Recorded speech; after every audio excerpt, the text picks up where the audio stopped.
अस्सलामुअलैकुम बच्चों। हमें आज पढ़ना है materials, metals and non metals. इसमें हमें पढ़नी है फिजिकल प्रॉपर्टीज़ ऑफ मेटल्स और नॉन मेटल्स, केमिकल प्रॉपर्टीज़ पढ़नी है मेटल्स और नॉन मेटल्स की, इलेक्ट्रोप्लेटिंग वगैरह पढ़नी है हमें, और पढ़नी है सेल। तो आज हम पढ़ेंगे फिजिकल प्रॉपर्टीज़ ऑफ मेटल्स। तो मेटल्स की फिजिकल प्रॉपर्टीज़ क्या होती हैं? देखो प्यारे बच्चों, जो मेटल्स होते हैं, मेटल्स और मेलिएबल, ये मेलिएबल होते हैं। All the metals can be beaten into thin sheets with a hammer. For example, gold, silver, aluminium, etc. Use of aluminium foil. It is used for packing food items such as chocolates, biscuits, medicines, cigarettes, etc. It is also used for making milk bottle caps. Cooking utensils are also made from aluminium sheets. देखो प्यारे बच्चों, जो metals होते हैं ये malleable होते हैं।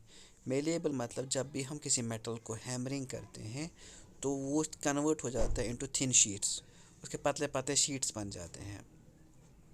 तो मतलब है कि हमारे पास जो मेटल्स होते हैं, मेटल्स मेलेबल हैं। मेटल्स उनको जब हम बीट करेंगे विद ए हैमर तो क्या हो जाएगा, जो मेटल्स हैं ये चेंज हो जाएंगे इनटू थिन शीट्स।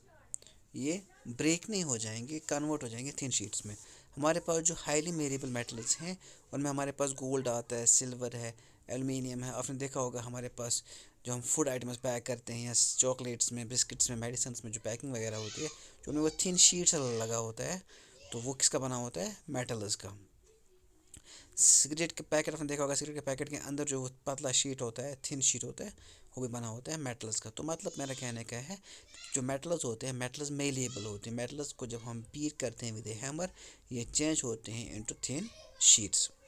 इसके बाद हमारे पास है metals are ductile. Metals can be stretched into thin wires, but all metals are not equally ductile.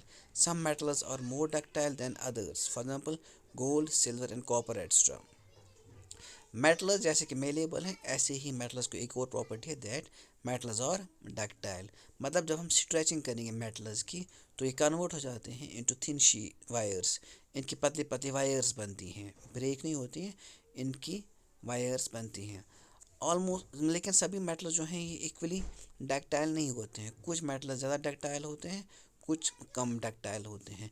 हमारे पास गोल्ड, सिल्वर, कॉपर वगैरह होते हैं, ये बहुत डक्टाइल मैटर है। आप देखते हो हम करते हैं जो वायर्स करते हैं घरों में इस्तेमाल, उनमें कॉपर होता है अंदर से। तो जो कॉपर देखो कितना डक्टाइल है।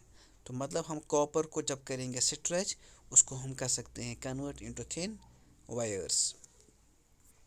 इसके बाद हमारे पास है मेटल्स और good conductors of heat and electricity. हमारे पास जितने भी मेटल्स हैं ये गुड कंडक्टर होते हैं हीट और इलेक्ट्रिसिटी के, मतलब इनके थ्रू हीट और इलेक्ट्रिसिटी पास होती है। All the metals are good conductors of heat. Silver metal is best conductor of heat and lead is the poorest conductor of heat. हमारे पास जो सिल्वर मेटल है सबसे अच्छा कंडक्टर है हीट का, लेकिन जो लेड है इसके थ्रू हीट उतनी पास नहीं होती है।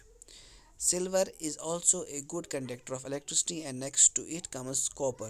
Iron and mercury are poor conductors of electricity. और हमारे पास जो सिल्वर है इसमें इलेक्ट्रिसिटी भी पास अच्छे से होती है, और इसके बाद हमारे पास आता है कॉपर।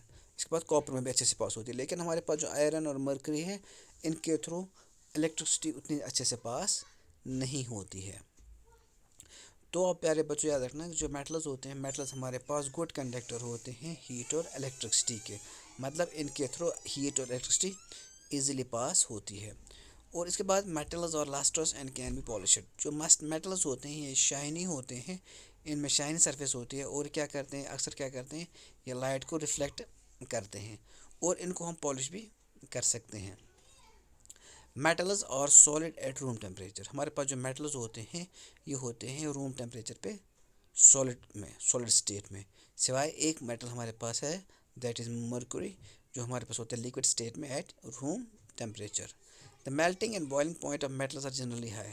हमारे पास जो मेल्टिंग और बॉइलिंग पॉइंट होता है मेटल्स का, ये बहुत ज़्यादा होता है, क्योंकि इसमें हमारे पास जो एटम्स होते हैं वो कम्पैक्टली पैक्ड होते हैं, और उनमें जो फोर्स ऑफ अट्रैक्शन है वो बहुत ज़्यादा होती है।